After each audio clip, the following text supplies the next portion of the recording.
بسم الله الرحمن الرحيم الحمد لله رب العالمين والصلاة والسلام على أشرف الأنبياء المرسلين نبينا محمد وعلى آله وصحبه ومن استنى بسنته إلى يوم الدين ثم أما بعد. A very warm Assalamu alaikum wa rahmatullahi wa barakatuh. They must be putting something in the water in this masjid. People don't usually give such a nice wa alaikum assalam. First and foremost, my gratitude and thanks to Imam Salam for inviting me here. First time I've come to the masjid, and it's really heartwarming to see the setup of the masjid, the way that it's been looked after by the community, working hard, volunteers, the team and everything else, and the vision that they have for the future. I ask Allah to place barakah in this project, to accept it from them and to give them as many opportunities as possible to deliver goodness to the community. Ultimately that's what it's about. It's about the community. It's about you brothers and the sisters and the children getting their needs met by the leaders of the community. And if this is one of those masjids that does that, alhamdulillah, we ask Allah to bless it. Yes, that is our attitude towards new masajid. The reminder that we are going to be sharing today is on procrastination, which is a little bit to do with laziness. And I'll start with a quote of Imam Ibn al-Qayyim. He said that whenever Allah opens a door for a good deed, Shaitan presents two doors of evil. The first is the door of perhaps, and the second is the door of later. Very interesting. What is he saying? He's saying that in life, you always have this opportunity to do a good deed. Maybe, for example, to give charity or to offer a salah. And in that very moment where you have an inclination to do something good, Shaitan comes along and says, perhaps you could do something else instead. Or later on you could do this thing. And the idea of doing something later on is pushing it back. And that is what procrastination is where you take something which you should really do at that moment in time, but you end up doing it later. And you might not think of it as a big deal, but the great scholar Ibn Jawziyah rather, he said that one of the most damaging weapons of shaitan is tasweef, which is procrastination, to delay things. And I'll share with you an example which is probably very common and relatable to every single one of us. Has it ever happened that when you're at work, you've told yourself, it's time for Dhuhr, I should really go and pray Dhuhr now? What happens is that something comes up, maybe there's a task, there's a meeting, or there's something to do, and you're like, it's okay, I'll pray my Dhuhr a little bit later, I've got plenty of time, I've got an hour and a half. And so half an hour goes by, and you look at your watch and you think, you know what, I should really go and pray now. But then someone will come and say to you, oh, would you mind doing such and such? And you think to yourself, well, okay, I'll quickly do this and then I'll be free and then I'll go and pray. And then what happens? You look at your watch and there's just 10 minutes left to pray your Dhuhr. Now, alarm bells start ringing in your mind and you think to yourself, I need to go and do it right now. So you rush. You go to make your wudu and you rush into the prayer room and you stand on the musalla and you offer a very rushed, quick salah. Tell me, how would your salah have looked like had you prayed it when you first thought about praying Salat al-Dhuhr? Would it have been the same or would it have been different? Different. Very different. Most probably if you had prayed it when you first thought about doing it, you would have taken your time to make wudu and you would have focused and had more concentration in your salah. And moreover, when you prayed it in the last moment, you were probably thinking to yourself, I don't want to go to hellfire. I don't want to go to the hellfire. Let me quickly, astaghfirullah, get rid of this burden that is going to harm me in the hereafter.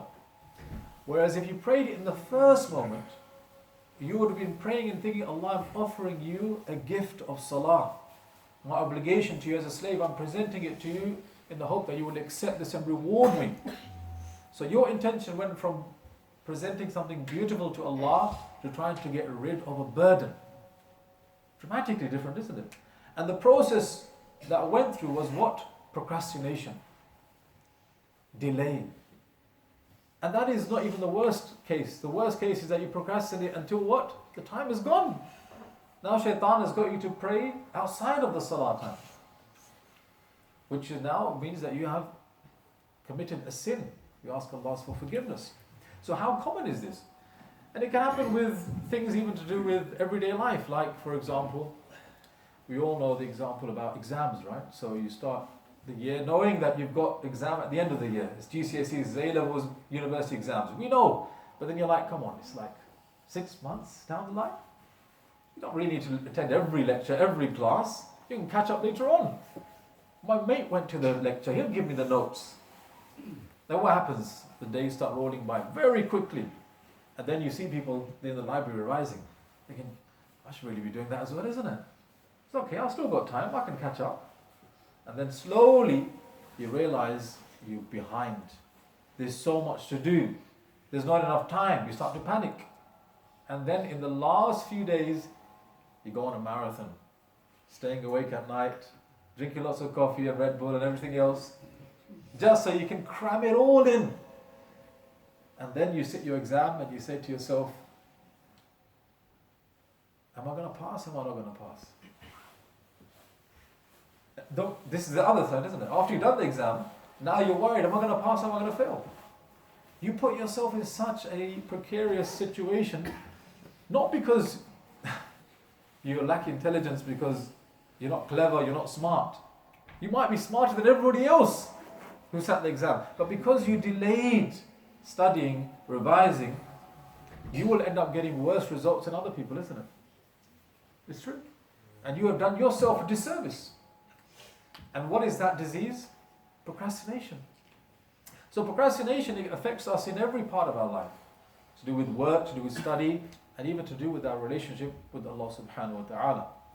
And it's very interesting that I was thinking about the sunnah of the Prophet alayhi salatu wasalam. Is there any incident or story which relates to this idea of procrastination? And I came across one which it seems to be exactly to do with the idea of procrastination. And this is the story of Ka'ab ibn Malik. Ka'ab ibn Malik, close companion of the Prophet sallallahu alaihi wasallam, he tells his own story, how he ended up making a huge mistake, which sent him through a very emotional and traumatic time in the Muslim community. So what happened is that the Prophet ﷺ, he told the community that we are going to go to war with the Byzantine, the Roman Empire, the superpower of the time. The Prophet ﷺ said, we have declared war on them and we are going to face them in Tabuk, the Battle of Tabuk. This is not going to be an easy one. First and foremost, we're going to travel all the way from Medina across the desert into Sham, Syria, to face the enemy there. And that will mean traveling through the heat of the desert, having supplies and everything else. And secondly, the enemy we are going to face is probably the greatest enemy we have ever faced, because there were two superpowers at that time, there were the Persians and the Byzantine. So it was a very dangerous, risky type of expedition. But the companions of the Prophet ﷺ, they were all committed to this. And Ka'ab says that I had every intention of going out with the army when they left. But at that time, I had an orchard and there were fruits that were just about to be ripe to harvest. So he said, I told myself I will wait until I can take down these fruits, harvest them. And he said, I had a very fast horse. I had all the supplies, everything was there. I could catch up with the army. Sound familiar? And so what happened is that he delayed for a day. And the next day, now the army is all left. And he started to calculate, you know what, if I leave in maybe later on this evening, then I'll be able to catch up with them by tomorrow, which is more than enough time. What happened is, in that day, there's a few issues that came about. He had to deal with a few family matters. And that day, he ended up not leaving. Now the third day comes. The army has left, it's been 3 days. And he realizes, you know what? When he's walking around the city of Medina, he says, I can only see two types of people. The first are the very old or the very sick. And the second is who? Yes, munafiqun. All you can see are those people who are hypocrites. And then he says, my heart plummeted. I thought to myself, what have I done? I have put myself in the company of these people. I didn't mean for this. I'm not one of those. But it was too late to leave now.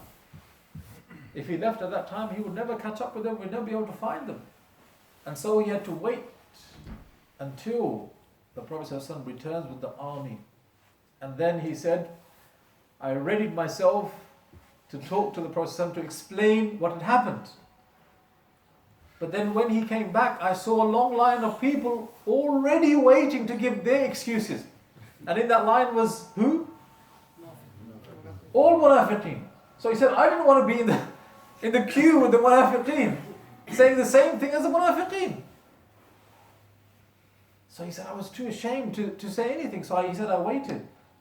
I waited until those people had said what they said and I could get a chance to speak to the Prophet myself. And when he did, he found that the Prophet ﷺ was very cold towards him and didn't really entertain what he had to say. And then he found out that the Prophet ﷺ told the Muslim community that no one should speak to Ka'ab ibn Malik anymore. So everyone started to boycott him. Everyone up to and including his own family members and even his wife. Imagine that. And he went out into the streets and he tried to talk to people, they wouldn't talk to him. And then the worst thing was he tried to sit with the Prophet ﷺ and the Prophet ﷺ wouldn't look at him. And he said, I felt like I wanted the world to open up and swallow me. And then he said, I started living in isolation. No one would come to me, nor would I go out and show my face anymore. And that went on for 40 days. Living like that, in agony. Until one day after Salatul Fajr, I was on the roof of my house and my friend came running towards my house and he started shouting, revelation has just come down, Allah has forgiven you. SubhanAllah. The verse in Surah At-Tawbah. And he says, I fell down in sujood al-shukr, thanking Allah subhanahu wa ta'ala. And then I finally went out to the masjid and I saw the Prophet smiling, and then I gave him salam and he returned my salam and I broke down into tears. Yes. So this is an amazing story because this is not about a bad person, this is about a good person. Ka'ab ibn Malik, a companion of the Prophet ﷺ, but it just shows you how difficult it is to deal with this problem of procrastination. It can happen to every person, any person. And most probably it is happening to every single one of us. So now we need to think about, okay, so we most probably are also dealing with this problem. And it's affecting our life in a big way, and it's a damaging type of problem. So how do we deal with it? What are some of the tips and techniques that people use to overcome procrastination? And it is related to laziness as well, except that laziness is basically you saying, I can't bother to do something. Where procrastination is sometimes you know you're supposed to do X thing, but you say, I'll do Y thing instead, where Y is not as important as X. Yep. So an extreme example would be, you've got an exam tomorrow, you know you need to revise. But then your friends say, listen, do you want to go out for chicken and chips? And you're like, okay, there's two things I could be doing right now. I'll go for the second option. And why would you do that? Because doing the first thing is difficult. It takes effort.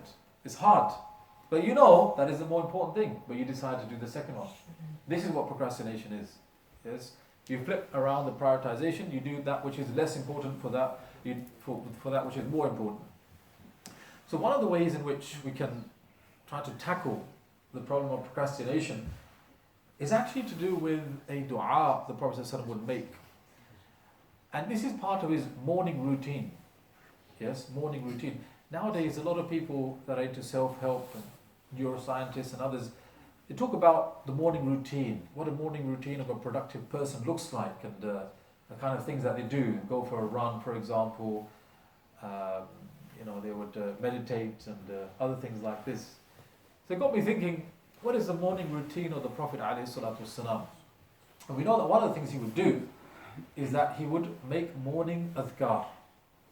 And many of us have memorized them. However, not many of us have understood and appreciated the meanings of those words. For example, one of them related to this topic is where the Prophet ﷺ would say, Allahumma inni a'udhu bika min al-ajzi wal-kasal. Min al-ajzi wal-kasal. Oh Allah, I seek refuge in you from ajaz and kasal. Now, ajaz means to be incapable. Kasal means to be lazy. And he would say, Allah, don't make me that person who is incapable of doing good deeds or is too lazy to do them.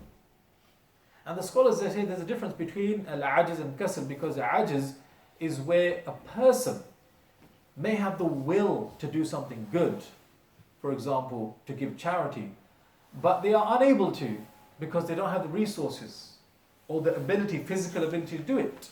So a person wants to give charity, but they've got no money. They're seeking refuge from ajaz. Yeah. Kasal is when the person has the ability, but they don't have the will. They don't have the desire. I've got the money, I just don't feel like I should give any charity. The Prophet ﷺ is saying, Allah, don't make me this person who has the ability to do so many good deeds, but they are not bothered to do them. And he combined between both because that is the most comprehensive way to be. That you don't want to be a person who doesn't have the ability to do good deeds, nor the person who lacks the will to do them either. Rather, you want to be a person who has the will, the want, and also the ability as well. We ask Allah to make us from that category.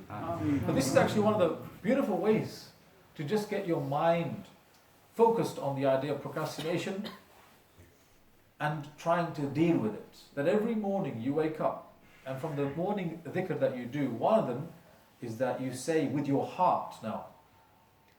You say, Allahumma inni a'udhu bika min al-ajazi wal-kasal. Yes, oh Allah, we seek refuge in you from inability and from laziness. Allahumma ameen. This is one way. The second way is usually you procrastinate when it comes to big tasks, not small ones, right? Big tasks, because they're intimidating. You know, you've got to do something, you've got a big project to do or something, and it's, too much stress to start. So you say later, sofa, later on. How do you crack that nut? How do you stop that type of trail of thought? Well, one of the ways is to take the first small step. That what you do is you say, for example, let's take the example of building a new masjid. Is it a big project, Imam, or a small project? How much headache? If Allah makes it easy, inshallah. If Allah makes it easy, yeah. So that means it's very hard. You need You're opening up a masjid, for example. There's like 100 things that need to be done. So difficult, right? And you're like, next year, inshallah, next year. But then you say, actually, you know what? From all the things we need to do, what is the first few things we need to do? Yeah? Well, the first thing we need to do is we need to look for a property. Yeah? And look for a venue. Okay, let's forget everything else that needs to be done. Let's just go for the first thing. Scout and look for a property. Now what happens, subhanAllah, Ajib, is that is far more easier to get your mind into than thinking about doing everything, isn't it? But more interestingly, doing the first step puts the ball in motion. And being a productive person is infectious. What that means is that you do one or two things which are good, what happens? You start to feel like, I can do another thing. We found the property already, khalas, let's go and fill out the application now. Oh, okay. Okay, now let's go and find the resources we need to put inside the masjid. Okay, what about the speaker system? The ball is starting to roll. Yeah? And I will share something with you from my own personal experience as well. Has anyone heard of the writer's block? Yeah? So, many of you may know I authored a book, Simple Seerah, and I went through a writer's block, which is where your mind just goes numb. You think to yourself, I need to write the next chapter, but it's like, I can't write it right now. It's a blank wall. And you keep on hitting the wall, and what happens is you start to do other things, start to procrastinate, think, you know what, later on. So one of the ways that I overcame this writer's block is that, let's say that the book has 14 chapters. I have to write 14 chapters. Okay. One of the ways that I try to attack this is I said to myself, let me write the first chapter of the book and the last chapter of the book. Forget about everything in the middle. Weirdly enough, writing the first and the last chapter, in my mind, made me believe that I could write everything in the middle.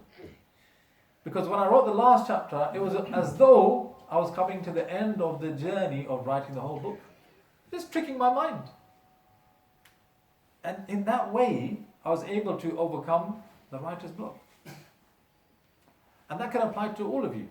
That sometimes you have let's say you have an article to write, for example, or give me another example, something that people often like to delay. Or something else. Give me an example. Let's see if we can work your example out. Woke up from the sleep. Woke up from the sleep. For the prayer. Morning. Oh, Salat al-Fajr.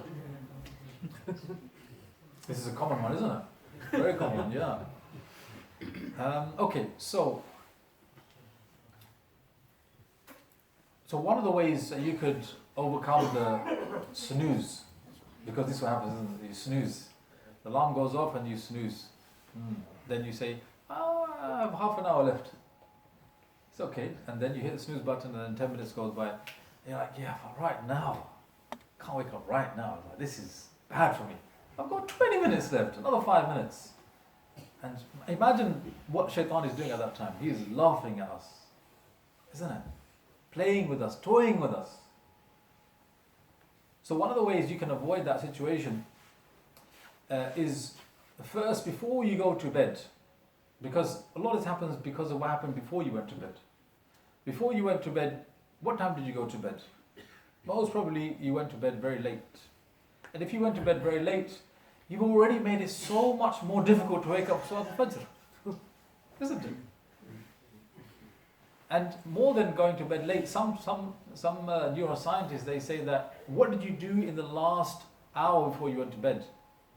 If you were watching movies, for example, you were giving your brain an overload of sensation and also light from the device.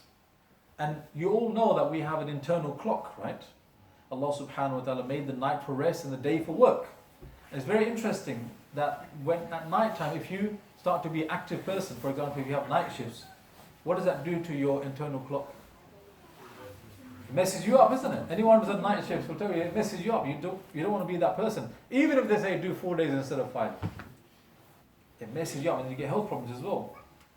So neuroscientists, they say that if you are in front of a device just before you go to bed, you will find it more difficult to get into deep sleep than a regular person who didn't watch anything before going to bed. Even from a spiritual perspective, what you're watching may not have been the purest thing. So you have corrupted your mind with images that are not pleasing to Allah, and you have gone to bed and they have sat inside of you, and now Salat al-Fajr comes and it will make it more difficult to wake up for Salat al-Fajr. Because the last thing you saw wasn't the remembrance of Allah, isn't it? So with the Fajr thing, many times the issue is, what did you do before you went to bed? Did you go to bed too late? Or even if you went to bed on time, did you go to bed whilst or just before that, watching things that you shouldn't be watching, exposing yourself to light, etc., etc. In fact, many things. One of the most extreme ways to make sure you wake up for Fajr is to have many alarms. Put them all around your room. Sometimes put them outside of your room. But the problem with this is, it's going to annoy other people, isn't it? But sometimes you have to annoy other people, just to make sure you set the precedent, basically. So this is another way to get, one of the techniques or tips to get over procrastination is that you look at a big challenge or a big project and you say, what is the first step? And you do the first step. Now I would like to ask the audience, do you have any tips or tricks to overcome procrastination? If you do, really like to hear them. Is there anything that you do in your own personal life that can help you or helps you stop procrastinating? Yes, Fadl. Making an intention, a firm intention, Okay. to do something. I think that goes a long way. I agree. Very good, mashallah. So making a, not just a firm intention, what I would add to that is having clarity of your intention. Having clarity of intention, like asking yourself, really, why am I doing this? Because when you know why you're doing something, it's easy to become motivated for it. Like if we took the example of building a masjid, there may be many reasons why people want to build a masjid. Some of them may be bad, some of them may be good. And if you were to sit down and say, okay, from all the reasons I could be doing this, what is the number one reason that is the most pleasing to Allah? Let my heart settle on that one. Now you'll become more motivated to undertake all the difficult tasks that are behind that project, isn't it? So to add to having a firm intention, I would say trying to get clarity of your intention as well. Sometimes that's not easy. Somebody else had their hand up, yes? Yeah. I'd like to tell, everybody of us who are practicing Muslim loves to memorize the Quran. But as it's hard, so we think sometimes we'll start later. Start later, yes. So Yeah. when the thought comes, start later, do it now. Very good. That's the one way. Yeah. I mean, this is probably the best advice. Whenever your brain says do it later, what do? Punish your brain by doing it right then. It's good, isn't it? It's basically going against the desire. And this is actually a very true way of dealing with desire, is that you do the opposite of the desire. Because if that desire is coming from shaitan, imagine shaitan you're saying to yourself, let me memorize Quran. Shaitan says, oh no, do it later. And then you say, no, I'm going to do it now. You say, oh, I better be careful. If I tell him tomorrow not to give sadaqah, he's going to give sadaqah. Isn't it? You probably become afraid of you and your technique. It's a good one, yeah. The other thing about memorizing Quran and procrastinating is the idea of memorizing is something that becomes harder the longer you leave it. You know, I remember there was a 83-year-old man, he came up to me and he said, make dua for me. And I thought, regular dua, may Allah give you health. He said, no, there's a specific dua I want you to make. I want you to make dua that Allah allows me to memorize the Quran. I was like, subhanAllah, 83 years old. And then I said, have you tried? And he started crying. He said, yeah, every morning I wake up, I try to memorize 5 lines. And he goes, I'm able to. But by the time the Isha comes, I've forgotten. I said, just continue doing this. Even if you forget, there's a big chance that you will die whilst memorizing Quran. And even that is going to be a great achievement, isn't it? Even if you didn't actually memorize it, you died whilst you're trying to memorize it. Yeah? I said, very good. Anybody else with any tips or yes? Reminding yourself that shaitan making you delay wherever you want. Very good. What's your name? Tafhim. Tafhim, mashallah. Tafhim said that when you have those thoughts about procrastinating and doing something later, which you know you should be doing now, identify in your mind where those thoughts are coming from. They're not coming from you, they're coming from shaitan. And shaitan is your enemy. You don't want to listen to shaitan. And that, again, is a very beautiful mindset. That you're flipping a thought around and saying, actually, it's not from me, it's from something external. The wiswas of shaitan. And that allows you to combat it as well. You know, some of the most successful sportsmen, yes, the reason why they're at the top of the game is because, not of their talent, but because of something else. Do you know what that something else is? Motivation. Close. Discipline. Huh? Discipline. Yes, discipline is to do... Persistence. Mindset. It's to do with their mental fortitude. That's the difference between a great sportsman and a master. The guy at the top, he's at the top not because he might be stronger or faster than others, but because he's mentally stronger than the other person. Recently I came across, I don't know if anyone watches tennis here, but you heard of Novak Djokovic? Number 1 tennis player in the world. He's got most Grand Slam victories.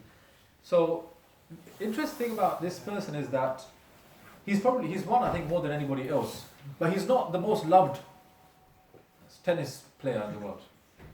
One of the reasons is because when he started to enter the competitions, there was a time where everyone was very much in love with Roger Federer. And so he was like the enemy coming to take down the people's champion. In any case, he outdid the other person. But whenever he would play, even if he would play against just like other opponents, not the ones that people loved, the crowd would never cheer for him. And even if they did, they wouldn't cheer the way they should do for a champion. Right? And imagine, he's been playing for like 20 years. So there was a reporter who said to him, like, don't you get frustrated that people don't, they always cheer for the other person? And he goes, no. He goes, when they, and the reporter said, what about when they boo you? Don't you get frustrated when they're booing you? And he goes, no, when they boo, I tell myself they're booing the other person. And when they cheer the other person, I tell myself they're cheering me. Subhanallah. Ajib, isn't it? He's using his mind to overcome these challenges. He's using his mind and it's through his mental fortitude that he's able to rise above such difficulties and become best. Become the best. It's very important that a person, a Muslim, is aware of how he thinks, his mindset, when his mind is wandering, what difficulties his mind is experiencing, and able to grapple with that and overcome that. And this is what today's reminder was about procrastination and about how it can damage us. The only last thing I would mention is that sometimes there is a difference between procrastination and strategically delaying something. And you might get confused between the two, right? So, for example, let's say that you have a meeting. It's an important meeting. It's for work, and it's something that you shouldn't really delay. But then, what happens is that you find out on the same day that there is a commitment that you have to do for somebody, maybe a family member, something very important. And then your mind, you're thinking, what should I do? The work commitment or the family commitment? In that situation, you may think that, if I do one, maybe I'm procrastinating on the other one. How do you work out which one is correct to do and avoid procrastinating, and rather think, actually this is the strategic way of doing it, to delay this one in favor of this one? The way you do that is you ask yourself, okay, there's two things I have to do. Never mind what's harder, what's easier. What is more important in the sight of Allah? Like, what is the thing that if I were to do, Allah would be more pleased with? And when you can identify which one that is the one you give priority to.